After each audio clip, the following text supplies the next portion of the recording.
Hello, dear. It's Heather, and you're watching Save Today with Heather J. I'm somebody who has spent her entire adult life living paycheck to paycheck and being one life event away from financial crisis. I don't like it. It hasn't been fun. It's time to change that. The only way that changes is to create a budget and stick to a budget. I have to know what my old bills are, what my old debt is in order to be able to pay it. And I have to have a plan, because if I don't have a plan, I'm just going to spend willy-nilly, and then there won't be the money to pay those bills. There won't be the money to put money into savings. There won't be the money to buy the big ticket items I want to buy all the fun stuff. I want to have fun with my money. So I need to create a budget. I need to stick with the budget. I need to be very aware of what is coming in and going out, and I need to make some changes, most of which are just mental changes, changing the way I'm thinking about my money and changing the way I'm thinking about spending in order to get ahead. So I've created this budget to try and get myself ahead. I've created this channel to invite you along on that journey. I believe having some company will help kind of build some success. You know, anytime we have to do something that's hard and uncomfortable, it's beneficial to have some friends along the journey with us. And by needing to check in with you guys, I'm forced to check in with myself. And there are times when I very much am unaware of how much damage I'm doing to myself. Spending and not really knowing. You know, you get to the end of the paycheck and you're like, where did it all go? And for the life of you can't figure it out. There is nothing to show for that. So that's what I'm trying to change. I'm trying to become aware of where it is going. I'm trying to change my thoughts on that, on how I'm spending it. I have things I really, really want. The very first thing on my desires list of my debts and desires is a Handy Quilter sit-down machine. I want that so much more than I want a cheeseburger and fries. You know, I want that so much more than I want any number of these things that I actually spend my money on. So I need to change how I'm spending my money, so I have those things I have the money to get the things I want. I need to quit rambling and get to today's video. Today's video is August 2023 paycheck number 1 setup video. When I do my budget setups, whether that's the month, paycheck number 1 or paycheck number 2, all of those, I start with my hourly wage, which is $20.85, times my estimated hours I'm working per week, which right now is 38 hours a week, times the amount of weeks in the cycle we're talking about. Paycheck number 1 is 2 weeks, $20.85 times 38 hours times 2 weeks, take away 25% for taxes. What I am left to estimate with my wages is $1,188.45. I have an other line. I don't ever expect to have other income. I don't have a second job at the moment. I don't receive child support. My children are far too old for that. I don't have any investments, annuities. I don't have any properties where I would be receiving any kind of income on some sort of set schedule. But I do have that line in there in case things come up. Maybe I get a tax return. Maybe I get birthday money. Maybe I get a second job mid-month. Maybe I get a rebate on something. That's what that is in there for. So my income estimate is $1,188.45. Then we go into my fixed expenses, which is all of my bills, things I have to pay whether I want to or not. Somebody else sets the fee and I have to pay it. So in the very first thing I have here is my rent for $853. My rent is $850. I have a $3 service fee because it is set up on auto pay. And that is it for my fixed expenses in this paycheck. I then go over my flexible spending, which for me is groceries, dining out, transportation, art, and miscellaneous. Initially, I did not have art in there, and it became very aware very quickly that that was too important to just lump into miscellaneous, that needed its own category, its own focus. That, for various different reasons, was very important, and it was important enough to have its own category where that is addressed. Um, Groceries, I gave myself $140 a week this month for a total of $280 this pay period. For the last 3 months, I've only given myself $110 a week, and it just wasn't enough. So I bumped it up just a teeny tiny bit. I still don't think this is enough, but this was the most I felt I could eke out of this month. For dining out, I did give myself $0. I am aware that $0 in dining out is very unrealistic. It's unrealistic for almost every human on the planet. I say that tongue in cheek. There are a lot of people who don't go out. But for me, that is incredibly unrealistic. It's something to celebrate if I can go an entire week without dining out, much less an entire paycheck, an entire month. I'm just not there yet. But that, I didn't give myself any money in the budget for that, so that I would be very conscious and aware when I was making those choices, and really, really certain that that was the best choice at that moment.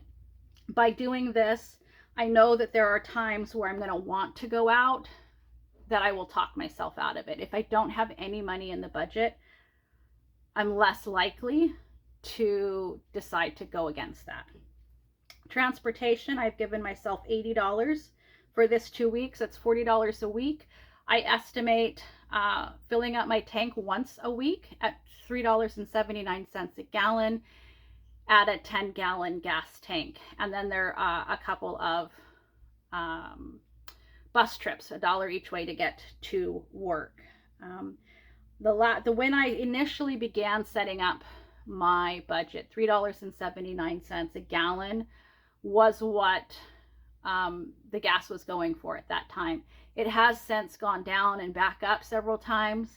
So I don't know at this exact moment if $3.79 a gallon is currently what the gas prices are, but that is what I make my estimate based on.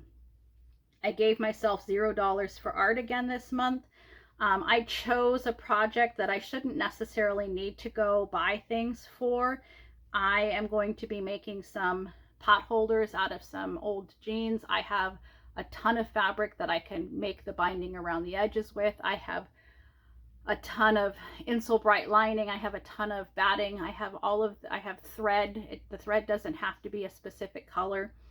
So unless something comes up that I'm completely unaware of, I really should not need to purchase anything this month.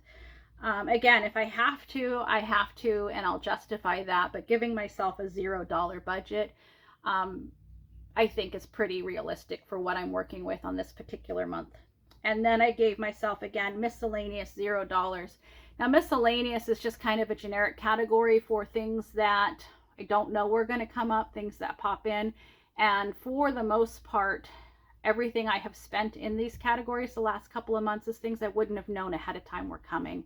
So I expect to have things I don't know about coming in this category. Last month, there was some stuff I needed to purchase for surgery, some bandages, some tape, a basket for the walker, a couple other surgery related, medical related, recovery related things. The month before that was going to Staples and getting some tax papers copied and faxed and emailed, and things that I just didn't plan ahead for. And those things there could be something along those lines that will show up again in August. The other thing I have this miscellaneous category for are the things that I have to go out of my way to buy, or things that aren't part of my normal budget. There is a little store very close to me called the Green Bee, where I can buy some homemade products and some refillable products. I really like that store. I really like the idea behind the store. I can go get my dish soap. I can bring in my empty container and just refill. I can get some homemade products from other home small businesses that are more ecologically sound. But that's a special trip. I'm not going to buy everything from that place. And so that falls under miscellaneous for me. The other thing that falls under miscellaneous would be things like a shower curtain and rings, where I would go to Walmart and get that. I would also get groceries at Walmart, but that purchase would be a miscellaneous purchase because it's not something that would be coming up for me all of the time. You know, I'm not going to buy a shower curtain every month. So that would fall underneath the miscellaneous category. So anyway, I've given myself $360 in flexible spending for this month. So then if we go over what those final totals, the ending balance is: income $1188.45, fixed expenses $853, flexible expenses $360. Well, that means I finish out the month at negative $24.55. Well, I don't think I want to finish out negative. I do have a small little bit of carryover from what I had going on in July, so this probably won't really be red. Up to this point, I have been very lucky that every paycheck, for whatever reason, there's been a little bit extra. I got a pay raise in one, I had some overtime in another, I had requested some PTO and ended up getting scheduled, so I had a full 40-hour week, 38-hour week, plus an additional 8 hours PTO. That happened on a couple of checks. There's been a couple of double shift days. So each paycheck, I have been lucky so far that it's been a little bit ahead. So this negative $24.55, I expect that will be eaten up in one of these other ways. Now, really, then this flexible spending becomes where the challenge becomes. Can I stick to that? Will that really stay so low and so controlled? I don't know. We will see. That, my friends, is it for my paycheck number one setup. Again, for those of you who have been with me every day, you are aware at this point I'm about 2 weeks behind schedule. And so I am batch filming some of my videos. Today is the last video I'm going to be batch filming. I think I filmed 3 for August. So my project in the background has not changed, has not moved forward yet. I am just setting up what the project for August is going to be. I have decided this month I will be making some hot pads, pot holders, if you whatever you call those, out of the pockets I have from some jeans that I have harvested, jeans that had worn a hole in the thigh and were no longer wearable. I tore into parts, and I'm going to be using some of those parts to try and make hot pads. I did kind of very briefly set up what that would roughly look like, what I wanted this to be, where I have the coin pocket on one side and the regular pocket on the other. These will be stitched together, and then on the back side I would have just a piece of plain jean or plain cotton to have that. I don't think I want these to be quite so big, but that is how big the space I have there is.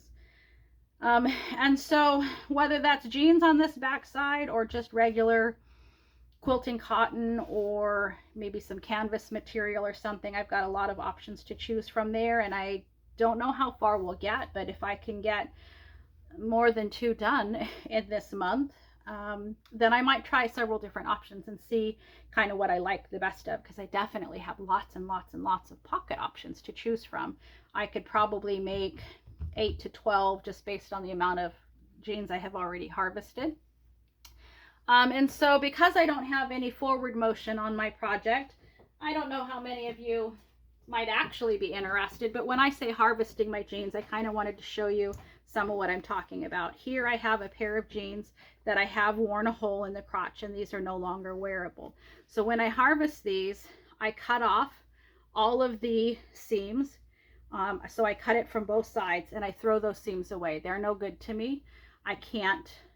I don't know what to do with them. There probably are lots of creative people out there, maybe some who are watching this channel, who have 15 different ideas of what to do with those, but I have tossed those seams for the ones I've already harvested.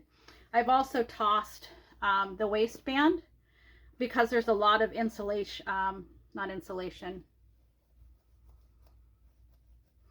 interfacing in the waistband to keep that from stretching and to hold its shape. And I've tossed the belt loops.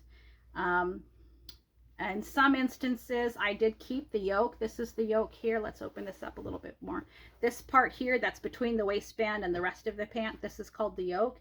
Some of them I have kept the yoke for, and some I have tossed that away. And then I've kept the pocket, as you saw. And every pair of pants obviously has 2 back pockets, but only a single coin pocket. And so using that coin pocket for the pot holder does reduce the amount of pants I can use that for. But honestly, I don't have to use that for the thumb. And a lot of people might find that a little bit awkward to kind of manipulate into that. So it, you know, I'll do some without it. But basically that's how I harvest my pants. And I would be tearing down both seams and having just a single piece of fabric. But you don't have to do it that way. You could leave those seams intact and just cut these pants at whatever size you want. And these pant legs could become a like a pen holder. This could go around a tin can to hold your pens in. These could be basically decorative buckets or bowls or things on your shelf. You could, I've seen people just, instead of cutting the legs off, they turn this whole section into a purse, and you see people using from the waistband to the legs as a purse. There's all sorts of different ways you could harvest a pair of jeans. And so that is what when I say I've harvested the jeans or I've broken them down, that is what I have done at this point. And I just, because I don't have an actual project to show you, wanted to kind of show you what that process is. I don't know how many people are interested or care, but I felt like showing it. You can watch it or not. And that's it. I'm done with my batch filming for today. And then hopefully when I come into the next video will be my week 1 spending check-in. And hopefully I'll have something to show with that. Let's talk about how far behind I still am at the end of this. I have week 1 check-ins, flexible spending check-in, week 2 flexible spending check-in. Then I have paycheck number 1 closeout. Then I have paycheck number 2 setup. And probably by the time I get that all done, I will also have paycheck number 3 flexible spending check-in. So I'm still significantly behind. I'm still trying to maybe do 1 a day till I get caught up. And maybe by the time I close out the month of August, I might actually be completely back on schedule by the time we get into September. We shall see where life takes us. Anyway, my friends, that is it from me for today. Wherever you are and whatever you're doing, please have fun. Bye-bye now.